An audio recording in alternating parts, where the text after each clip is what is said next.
ಬಂಗಾರ ಮತ್ತಷ್ಟು ವಿಎಫ್ಗಳು ಹೋಗ್ತಾ ಇತ್ತು. ಈ ರೀತಿಯಂತ ಜವಾಬ್ದಾರಿಗಳು ಪೊಲೀಸರಿಗೆ ಮತ್ತು ಕೂಡ ಮುಂದುವರಿದ ಕಾರಣಕ್ಕಾಗಿ ಕಾನೂನು ಸುವ್ಯವಸ್ಥೆ ಕಡೆಗೆ ಪೊಲೀಸರಿಗೆ ಗಮನಕ್ಕೆ ಸಾಧ್ಯ ಆಗಲಿಲ್ಲ. ಪೊಲೀಸರಿಂದ ಕೂಡ ದಸರಾ ಗೊಂಗಲ್ಲೇ ಉಟ್ಕೊಂಡಿತ್ತು ಅನ್ನೋಂತ ಅಲ್ಲ, ದಸರಾ ಗೊಂಗಲ್ಲೇ ಇದ್ರೆ ಪೊಲೀಸರು ಜಾಸ್ತಿ ಅಲರ್ಟ್ ಇರಬೇಕು. ಇಡೀ ಮೈಸೂರು ಬೆಳಕು, ಜಗ ಅನ್ನೋ ಬೆಳಕು, ಲಕ್ಷಾಂತರ ಲೈಟ್ಗಳಿದೆ. ಈಗ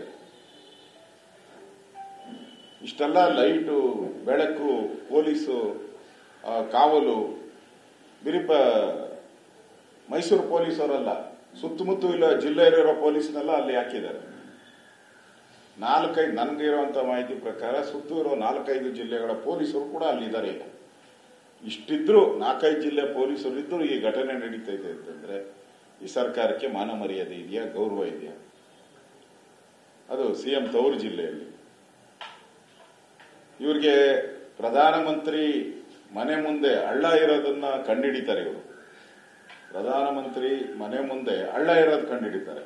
ಇಲ್ಲಿ ಒಬ್ಬ ಬಾಲಕಿಯ ರೇಪ್ ಆಗೋದನ್ನ ಕಂಡುಹಿಡಿಯಕ್ಕಾಗಲ್ಲ ಇವ್ರ ಕೈಲಿ.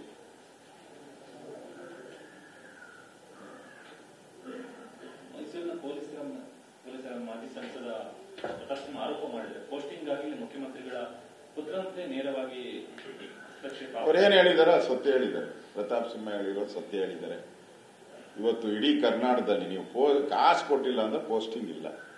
ಇಡೀ ಕರ್ನಾಟಕದಲ್ಲಿ ಈಗೆಲ್ಲರೂ ಕೂಡ ಈಗ ಪೋಸ್ಟಿಂಗ್ ಸಮಯ ಈಗ ಎಲ್ಲ ಟ್ರಾನ್ಸ್ಫರ್. ಮೊನ್ನೆನೂ ಕೂಡ 230 ಜನದ ಏನೋ ಇನ್ಸ್ಪೆಕ್ಟರ್ಗಳು ಟ್ರಾನ್ಸ್ಫರ್ ಆಗಿದೆ. ದುಡ್ಡು ಇಲ್ಲ ಅಂದ್ರೆ ಪೋಸ್ಟಿಂಗ್ ಇಲ್ಲ. ನೀವೇ ನೋಡಿದಿರಲ್ಲ, ಗುಲ್ಬರ್ಗಾದಲ್ಲಿ, ರಾಯಚೂರಲ್ಲಿ ಅಲ್ಲಿ ಎಮ್ಮೆಲ್ಲೆ ಪೋಸ್ಟಿಂಗ್ ಆಗಿ ಕಾಸು ಕಿತ್ಕೊಂಡು ಅವ್ರು ಆತ್ಮಹತ್ಯೆ ಮಾಡ್ಕೊಂಡಿದ್ದು, ಹೃದಯಾಘಾತದಿಂದ ಸತ್ತಿರೋದು ತಾವೆಲ್ಲ ನೋಡಿದ್ದೀರ. ಈ ಸರ್ಕಾರ ಒಂದ್ ರೀತಿ ಹಣದ ಲೂಟಿ ಹೊಡೆಯಕ್ಕೆ ನಿಂತುಬಿಟ್ಟಿದೆ. ಈಗ ಬಿಹಾರ ಚುನಾವಣೆಯನ್ನ ಪೂರ್ತಿ ಕರ್ನಾಟಕ ಒಪ್ಕೊಂಡಿದೆ. ಇಡೀ ಬಿಹಾರ ಚುನಾವಣೆಯನ್ನ ಕರ್ನಾಟಕ ನಡೆಸ್ತೀರಿ ಅಂತ ಒಪ್ಕೊಂಡಿದ್ದಾರಂತೆ, ನಮಗಿರುವಂತ ಮಾಹಿತಿ.